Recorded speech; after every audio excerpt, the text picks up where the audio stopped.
भारत का वार पाकिस्तान के सीने पर हुआ, लेकिन मुल्क के वजीर आजम शहबाज शरीफ का संतुलन उनकी फजीहत करा रहा है।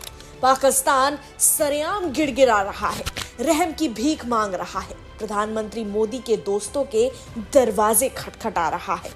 भारत के करीब पहुंचने के लिए सारे रास्ते आजमा रहे हैं, दिल्ली तक पहुंचने की कोशिश लगी है, लेकिन डर वही, भारत की ताकत और प्रधानमंत्री मोदी की शख्सियत।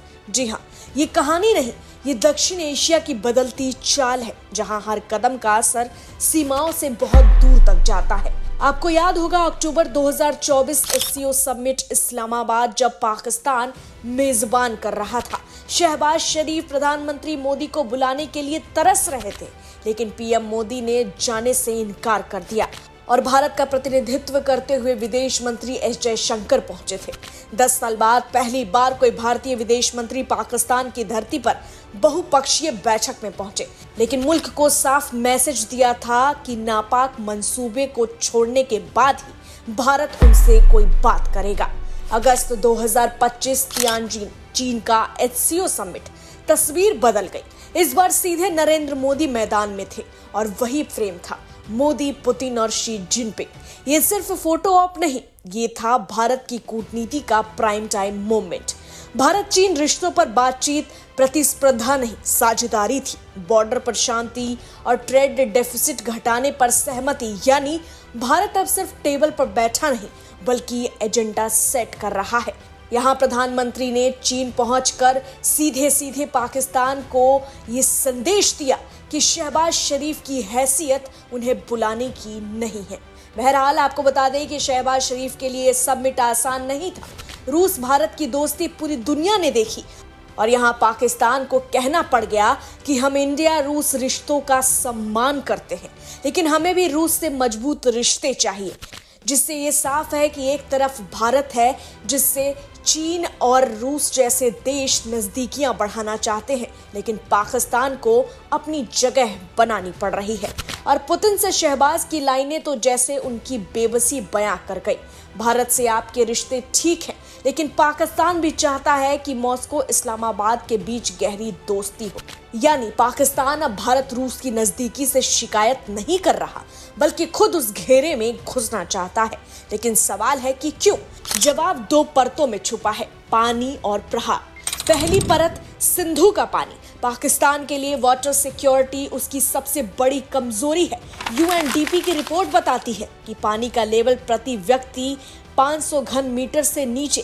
क्लाइमेट चेंज से मॉनसून का पैटर्न उल्टा, और इसी बीच 2025 में भारत ने इंड्स वाटर ट्रीटी को होल्ड कर रखा है, यानी पाकिस्तान की नस पर हाथ। हर बाढ़, हर मॉनसून अब सिर्फ आपदा नहीं बल्कि कूटनीति का मैसेज भी बन गई। दूसरी परत, ऑपरेशन सिंदूर।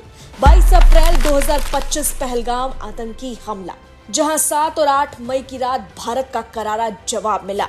पाकिस्तान और पीओके में आतंकी ढांचों पर सटीक सीमित स्ट्राइक्स की गई, जहां भारत ने साफ किया कि टारगेट सिर्फ टेरर कैंप्स, पाकिस्तानी मिलिट्री और सिविलियन इंफ्रास्ट्रक्चर से ऊपर उठकर है। और यही कॉन्टेक्स्ट तियानजिन समिट को समझाता है। ऐसे में आपको बता दें कि 2024 में पाकिस्तान ने जब समिट होस्ट किया तो भारत ने दूरी बनाई, ये भी एक बड़ा संदेश था।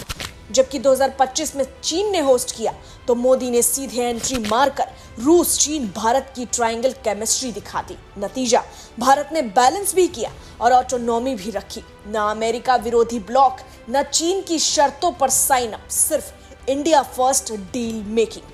तो अब शहबाज मोदी से बात करने के लिए इसीलिए भी तरस रहे हैं क्योंकि प्रधानमंत्री नरेंद्र मोदी की कूटनीति पाकिस्तान को गर्त में भेज चुकी है। आज पाकिस्तान मजबूर है क्योंकि उसके मुल्क में आर्थिक दबाव है, पानी की असुरक्षा है और आतंक पर भारत का नया ऑपरेशन टेम्पलेट ने उसकी हालत और खराब कर दी है। बहरहाल आपको बता दें कि जब बॉर्डर का कंट्रोल, कूटनीति का फ्लो और अंतर्राष्ट्रीय मंच की कमान तीनों भारत के हाथ में हो तो शहबाज का घुटने टेकना लाजमी है। एचसीओ जैसे मंच असल में प्लेटफॉर्म नहीं बल्कि मेथड है, जहां भारत बैलेंसर बनकर अपने हित साधते हुए पूरे इलाके को न्यूनतम स्थिरता की तरफ धकेलता है। और पाकिस्तान को ये याद रखना चाहिए कि तियानजिन में जो हाथ मिले वो हमेशा दोस्ती के नहीं होते। कभी कभी वो सिर्फ ये जताने के लिए भी होते हैं कि बातचीत की कुर्सी के मालिक कौन है। यही है आज की असलियत। शहबाज की बेबसी और मोदी की मजबूत कूटनीति। पाकिस्तान चाहे जितनी कोशिश करे, दिल्ली का रास्ता अब मोदी की शर्तों से ही गुजरेगा। Bureau report, HCN news, Patna.